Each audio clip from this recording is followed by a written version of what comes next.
बता थोड़ा 24 मुकदमे इन्होंने हमारे ऊपर फर्जी कर रखे थे, चोरी से, डकैती से, मर्डर से, जिसमें हमारा कोई सहयोग नहीं था। माइक नहीं लगना है भाई। फिर कोई भी मुकदमा बंद होता था तो उसका ये रिवीजन डाल देते कि पिछला जजमेंट गलत हुआ तो वो रिस्टोर हो जाते थे। 24 हर साल 1-2 मुकदमे डाल देते थे।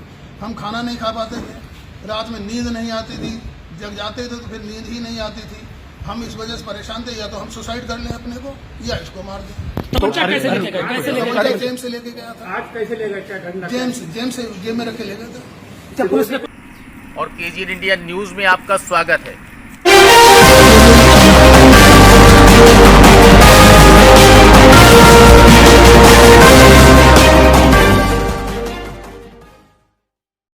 और एक और कामयाबी पुलिस अधीक्षक एस आनंद के नाम। ऐसा क्या है पुलिस अधीक्षक एस आनंद में जो घटना होते ही शिकंजा टाइट हो जाता है, मुल्जिमान छोटा हो या बड़ा। इसी तरीके से आज की जो घटना है इसने अपने आप में एक मिसाल कायम करी है। जिस तरीके से घटना का पर्दाफाश किया है पुलिस अधीक्षक एस आनंद ने, उनकी कार्यशैली हम आपको बताएं। जिस समय घटना होती है वो घटना पर मौजूद होते हैं, लेकिन उससे पहले अपने सूत्र, अपने जाल को बिछा देते हैं ताकि मुल्जिमान का पता भी चल जाए और मुल्जिमान भागने में कामयाबी ना हो पाए। और इसलिए जुर्म इकबाल किया अधिवक्ता सुरेश कुमार गुप्ता ने। सुरेश कुमार गुप्ता के ऊपर पहले ही शक था, लेकिन सीसीटीवी फुटेज ने खोल दिए हैं पूरा राज। आपको बता दें कि 6 घंटे भी नहीं हो पाए थे और पुलिस ने कर दिया पर्दाफाश। हालांकि आईजी बरेली रमेश शर्मा भी मौके पर पहुंचे और पहुंचने के बाद बाखूबी आप देख रहे हैं घटना का आनन फानन पुलिस अधीक्षक एस आनंद ने पर्दाफाश किया। हम आपको दिखाएंगे सुरेश कुमार गुप्ता की उम्र कितनी है और उन्होंने ऐसा कदम क्यों उठाया। हालांकि आपको बता दें शायद अगर गुस्से को कंट्रोल कर लेते तो बुढ़ापा जेल में नहीं कटता, लेकिन अब बुढ़ापा जेल में ही कटेगा सुरेश कुमार गुप्ता का। लेकिन उनका यह कहना था कि मैंने जो घटना को अंजाम दिया बहुत सोच समझ कर दिया, क्योंकि मेरे ऊपर 24 मुकदमे फर्जी, वो भी परिवार के रूप में इन्होंने लगाए थे भूपेंद्र ने, इसीलिए मैंने बदला लिया। जब उनसे ये पूछा कि आखिरकार तमंचा कहां रख के आप ले गए थे, तो बोले ऊपर वाली जेब में ले गए थे। लेकिन सबसे पहले हम सुनवाते हैं पुलिस अधीक्षक की पहली कड़ी, पहला पायदान के घटना का पर्दाफाश कैसे हुआ, पहले वो सुनिए। ही इसमें जो अधिवक्ता ही हैं जिन्होंने ये घटना की है वो भी खुद अधिवक्ता हैं और जो मृतक है वो भी अधिवक्ता हैं। और थोड़ी सी ये दिक्कत आती ज़रूर है, एक व्यवहारिक परेशानी है कि जब अधिवक्ताओं की फ्रिस्किंग होती है तो थोड़ा रेजिस्टेंस होता है।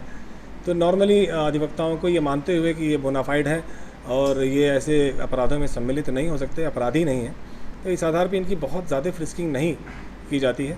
यद्यपि गेट नंबर 4 पे जिनकी भी ड्यूटियां थी उनको निलंबित कर दिया गया है।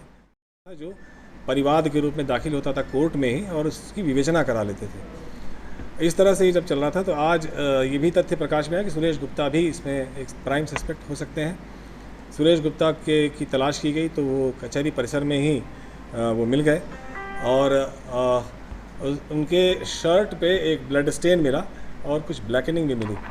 उनसे जब पूछताछ हुई तो उन्होंने इस घटना की स्वीकारोक्ति की है और इसी कारण से उन्होंने बताया कि हमने ये गोली चलाई इनके ऊपर, कि ये बहुत लंबे समय से मुकदमेबाजी चल रही थी और इससे दिमागी रूप से बहुत वेक्स्ड हो गए थे। सुरेश गुप्ता को हिरासत में ले लिया गया है और इनके कबूलनामे के आधार पर इनका चालान भी किया जाएगा। और साथ में जो वेपन है वो तो वहाँ मौके पर ही मिल गया जिससे उन्होंने गोली चलाई। और तमाम और जो साइंटिफिक एविडेंसेस हैं, जो सीसीटीवी की फुटेजेस हैं, उनको नियमानुसार प्राप्त करके उसको साक्ष्य के रूप में सम्मिलित करते हुए ढंग से इसकी विवेचना की जाएगी।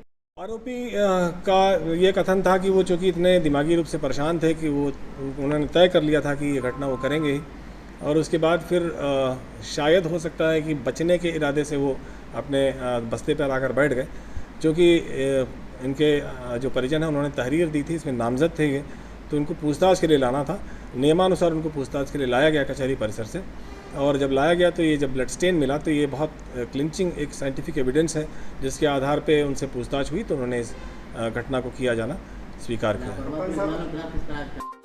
और अब हम सुनवाएंगे आपको सुरेश कुमार गुप्ता, जो कि अधिवक्ता हैं और अधिवक्ता के ही गोली मारी। जब उनसे पूछा गया कि आखिरकार आपने ऐसा क्यों करा तो उनका क्या कहना था, आइए सुनते। 24 मुकदमे डाला, सारे मुकदमे क्रिमिनल हमारे ऊपर डाल रखे थे। मैं कहीं पर दोषी नहीं हूँ, मुकदमे बंद होने नहीं देते थे। और अगर कोई मुकदमा बंद होता था तो उसका रिवीजन डाल देते, ये जजमेंट गलत हुआ। मुकदमे तो 2008 से आप बता रहे हैं कि चल रहे थे, तो आज ऐसा क्या हुआ जिसकी वजह से आपने उनकी हत्या आज मैं की? बर्दाश्त नहीं कर पाया अपने को, या तो मैं एक हफ्ते के अंदर मर्डर कर देता अपने को, अब सुसाइड कर लेता अपने को, या इनको मार देता। दो में से एक चीज है, एक ऑप्शन जिसमें सक्सेस हो गया वो हो गया, हमारी लाइफ थोड़ी बहुत बच गई। बता थोड़ा 24 मुकदमे इन्होंने हमारे ऊपर फर्जी कर रखे थे, चोरी से, डकैती से, मर्डर से, जिसमें हमारा कोई सहयोग नहीं था। माइक नहीं लगना है भाई। फिर कोई भी मुकदमा बंद होता था तो उसका ये रिवीजन डाल देते कि पिछला जजमेंट गलत हुआ, तो वो रीस्टोर हो जाते थे। 24 हर साल 1-2 मुकदमे डाल देते थे। हम खाना नहीं खा पाते थे, रात में नींद नहीं आती थी, जब जाते थे तो फिर नींद ही नहीं आती थी। हम इस वजह से परेशान थे, या तो हम सुसाइड कर लें अपने को या इसको मार दें। तमंचा कैसे लेके गए? कैसे लेके गए? जेम से लेके गया था। आज कैसे ले गए? क्या करना? जेम में रख के ले गए थे। क्या पुलिस ने कुछ चेक किया? अरे रुक तो जाओ। अरे सिक्योरिटी अभी वकीलों कम चेकिंग करती है। अदालत परिसर को ही क्यों चुना था आपने? वहाँ एक इनका निश्चित पहुंचना होता है, जहाँ हमारे केस लगे वहाँ उनका केस लगा होता है।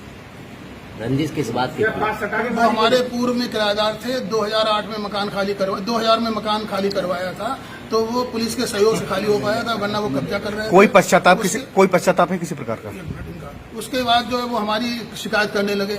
153 शिकायतें हमारे पास रिसीव्ड रखी हुई हैं। उसके बाद जब उनमें कोई कंप्लेंट नहीं हुई, मैं स्टेट बैंक का रिटायर्ड हूँ, पेंशनर हूँ, उस कंप्लेंट में जब कुछ नहीं हुआ तो 156 के द्वारा मुकदमे दर्ज किए और हमारे ऊपर 24 मुकदमे हो गए। कोई पश्चाताप किसी प्रकार का? कोई पश्चाताप नहीं है, हम अपने को मार देते हैं या उनको मार नहीं, इस उम्र में आप जेल जाएंगे हत्या के जुर्म में? नहीं, मेरे साथ मजबूरी थी, या तो वही 2 ऑप्शन थे, खुद मरना या मार देना।